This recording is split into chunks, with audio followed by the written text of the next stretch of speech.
Local structure that doesn't require full table representations is important in both directed and undirected models. How do we incorporate local structure into undirected models? The framework for that is called log linear models for reasons that will be clear in just a moment. So,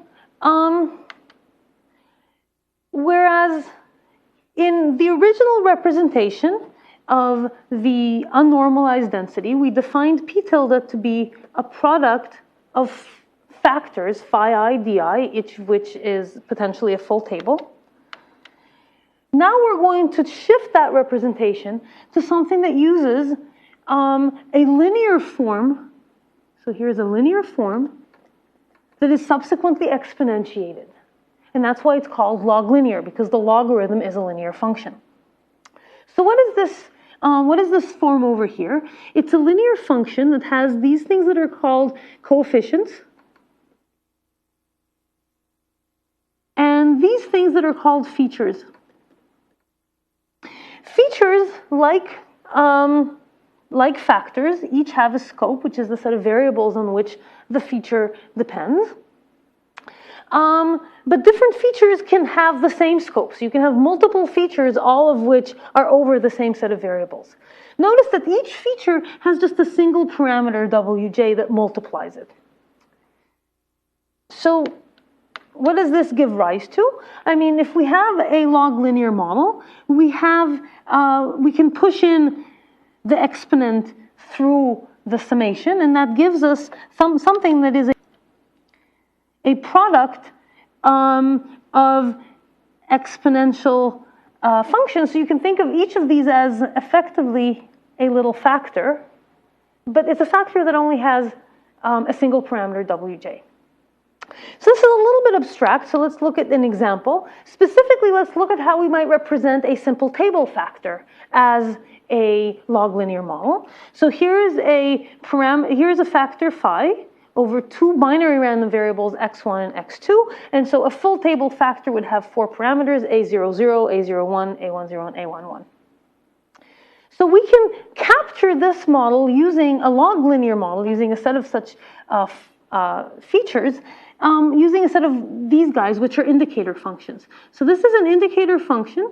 It takes 1 if x1 is 0 and x2 is 0, and it takes 0 otherwise. So this is the general notion of an indicator function. It looks at the event or constraint inside the curly braces, and it returns a value of 0 or 1, depending on whether that event is true or not. And so if we wanted to represent this distribution as, this factor as a log linear model, we can see that we can simply sum up over all the four values of k and l, which are either 0 or 1 each of them. So we're summing up over all four entries here. And we have a parameter or a coefficient wkl, which multiplies this feature. And so we would have a product or a summation of wkl, of w00, only in the case that where x1 is 0 and x2 is 0.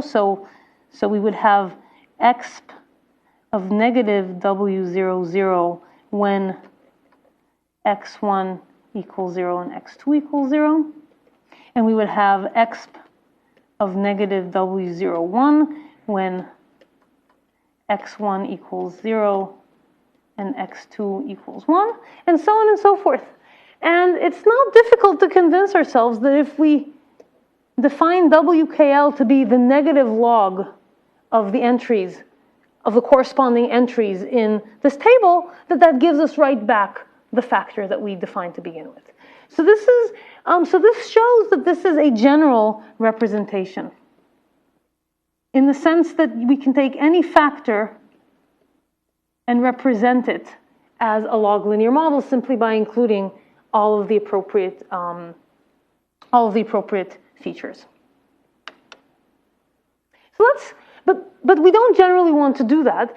Generally, we want a much finer grained set of features. So let's look at some of the examples of features that people use in practice. So here are the features used in a language model. This is a language model that we had discussed previously. And here we have features that relate. First of all, let's just remind ourselves, we have two sets of variables. We have the variables y, which represent the annotations for each word in the sequence corresponding to what category that corresponds to. So this is a person, this is the beginning of a person name, this is the continuation of a person name, the beginning of a location, the continuation of a location, and so on, as well as a bunch of words that are none of person, location, organization, and they're all labeled other. And so the value y tells us for each word what category it belongs to, so that we're trying to identify people, locations, and organizations in the sentence. We have another set of variables x, which are the actual words in the sentence. Now we can go ahead and define.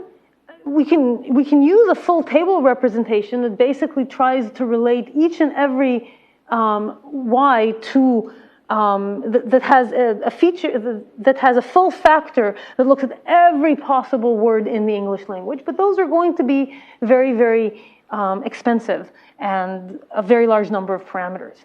And so we're going to define a feature that looks, for example, at f of, say, a particular yi, which is the label for the ith word in the sentence, and xi being that ith word.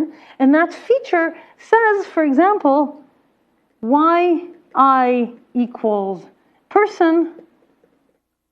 It's the indicator function for yi equals person, and xi is capitalized. And so that feature doesn't look at the individual words, it just looks at whether that that word is capitalized. Now we have just a single parameter that looks just at capitalization and parameterizes how important is capitalization for recognizing that something's a person. We could also have another feature. This is an alternative, this is a different feature, and they're all could be part of the same model, that says yi is equal to a location, or actually I was a little bit imprecise here. This might be beginning of person, and this might be beginning of location. And xi appears in some atlas. Now, there's other things that appear in the atlas other than locations, but if a word appears in the atlas, there's a much higher probability, presumably, that it's actually a location. And so we might have, again, a weight for this feature that indicates that it's that maybe increases the probability in yi being labeled in this way. And so you could imagine that constructing a very rich set of features, all of which look at certain aspects of the word, and rather than enumerating all of the possible words and giving a parameter to each and every one of them. Let's look at some other examples of feature-based model. So this is an example from statistical physics. It's called the Ising model. And the Ising model is something that looks at pairs of variables. So it's a pairwise Markov network. And it looks at pairs of adjacent variables and basically gives us a coefficient for their product. So now this is a case where variables are in are binary, but not in the space 0, 1, but rather -1 and +1. And so now we have a model that's parameterized as features that are just the product of the values of the adjacent variables. Where might this come up? It comes up in the context, for example, of modeling the spins of electrons in a grid. So here you have a case where the electrons can rotate either along one direction or in the other direction. So here is a bunch of the atoms that are marked with a blue arrow. You have one rotational axis, and the red arrow are rotating in the opposite direction. And this basically says, we have a term that a probability distribution over the joint set of spins. So this is the joint spins in the model, depends on whether adjacent atoms have the same spin or opposite spin. So notice that 1 times 1 is the same as -1 times -1, so this really just looks at whether they have the same spin or different spins. And there's a parameter that looks at, same or different. That's what this feature represents. And depending on the value of this parameter over here, if the parameter goes one way, we're going to favor systems that where the atoms spin in the same direction. And if it's going in the opposite direction, you're going to favor atoms that spin in a different direction. And those are called ferromagnetic and antiferromagnetic. Furthermore, you can define in these systems the notion of a temperature. So the temperature here says how strong is this connection. So notice that as T grows, as the temperature grows, the Wij's get divided by T, and they all kind of go towards 0. Which means that the strength of the connection between adjacent atoms effectively becomes almost moot, and they become almost decoupled from each other. On the other hand, as the temperature decreases, then the effect of the interaction between the atoms becomes much more significant, and they're going to impose much stronger constraints on each other. And this is actually a model of a real physical system. I mean, this is real temperature and real atoms and so on. And sure enough, if you look at what happens to these models as a function of temperature, what we see over here is high temperature. This is high temperature. And you can see that there's a lot, there's a lot of mixing between the two types of spin. And this is low temperature. And you can see that there's much stronger constraints in this configuration about the spins of adjacent atoms. Another kind of feature that's used very much in lots of practical applications is the notion of a metric feature in an MRF. So what's a metric features? This is something that comes up mostly in cases where you have a bunch of random variables that all take values in some joint label space V. So for example, they might all be binary, or they might all take values 1, 2, 3, 4. And what we'd like to do is when we have xi that are connected to each other, xi and xj that are connected to each other by an edge, we want xi and xj to take values. So in order to enforce the fact that xi and xj should take similar values, we need a notion of similarity. And we're going to encode that using a distance function mu that takes two values, one for xi and one for xj, and says how close are they to each other. So what does a distance function need to be? Well, distance function needs to satisfy the standard conditions on a distance function or a metric. So first is reflexivity, which means that if the two variables take on the same value, then that distance better be 0. Oh, I forgot to say this. Sorry, this needs to be a non-negative function. Symmetry means that the distances are symmetrical. So the distance between two values v1 and v2 are the same as the distance between v2 and v1. And finally is the triangle inequality, which says that the distance between v1 and v2, so here's v1, here's v2, and the distance between v1 and v2 is less than the distance between v1 and v3, and then going to v2. So the standard triangle inequality. If a distance just satisfies these two conditions, it's called a semi-metric. Otherwise, if it satisfies all three, it's called a metric. And both are actually used in practical applications. So how do we take this distance feature and put it in the context of an MRF? we have a feature that looks at two variables, xi and xj, and that feature is the distance between xi and xj. And now we put it together by multiplying that with a coefficient, wij, such that wij has to be greater than 0. So that we want the metric MRF, so what the effect that has is that the lower the distance, the higher this is because of the negative coefficient, which means that the higher the probability. Okay?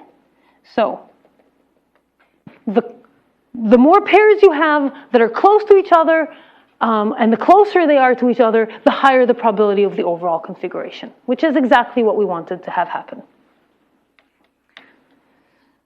Yeah. So conversely, if you have values that are far from each other in the distance metric, the lower the probability in the model. So here are some examples of metric MRFs. The simplest possible metric MRF is one that gives distance of 0 when the two classes are equal to each other and distance of 1 everywhere else. So now there's, just like a step function. And despite and that gives rise to a potential that looks like this. So we have zeros on the diagonal. So we get a bump in the probability when the two adjacent variables take on the same label, and otherwise we get a reduction in the probability, but it doesn't matter which particular values they take. So that's one example of a simple metric. A somewhat more expressive example might come up when the values V are actually numerical values, in which case you can look at maybe the difference between the numerical values, so Vk minus Vl, and you want and when Vk is equal to Vl, the distance is 0, and then you have a linear function that increases the distance as the distance between Vk and Vl grows. So this is the absolute value of Vk minus Vl. A more interesting notion that comes up a lot in practice is when you don't want to penalize arbitrarily things that are far away from each other in label space. So this is what's called a truncated linear penalty. And you can see that beyond a certain threshold, the penalty just becomes constant. So it plateaus. So that there is a penalty, but it doesn't keep increasing over as the labels get further from each other. One example where metric MRFs are used is when we're doing image segmentation. And here we tend to favor segmentations where adjacent superpixels, so these are adjacent superpixels, and we want them to take the same class.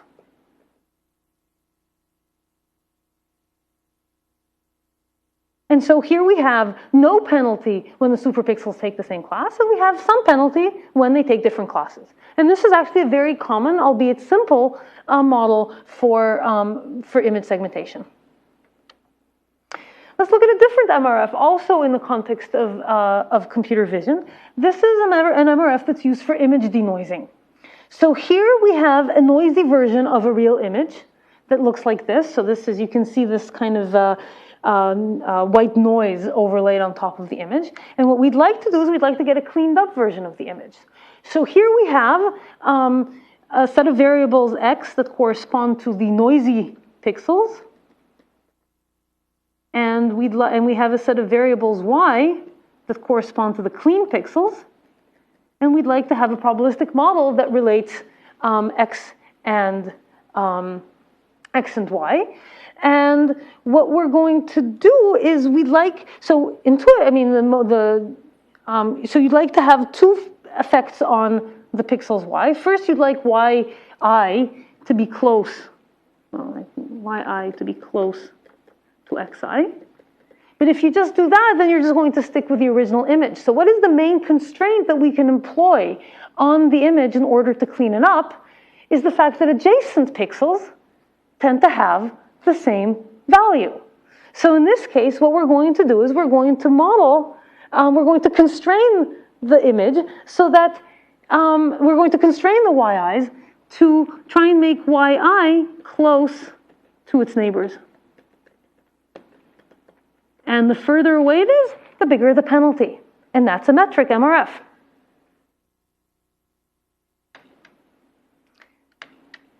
Now, we could use just a linear penalty, but that's going to be a very fragile model, because not obviously the right answer isn't a model where all pixels are equal to each other in their actual intensity value, because that would be just like a single, grayish looking image. So what you'd like to do is you'd like to let the one pixel depart from its adjacent pixel if it's getting pulled in a different direction, either by its own observation or by other adjacent pixels. And so the right model to use here is actually the truncated linear model, and that one is one that's commonly used and is very successful for doing image denoising. Interestingly, almost exactly the same idea is used in the context of stereo reconstruction. There, the values that you'd like to infer, the yi's, are the depth disparity for a given pixel in the image, how deep it is.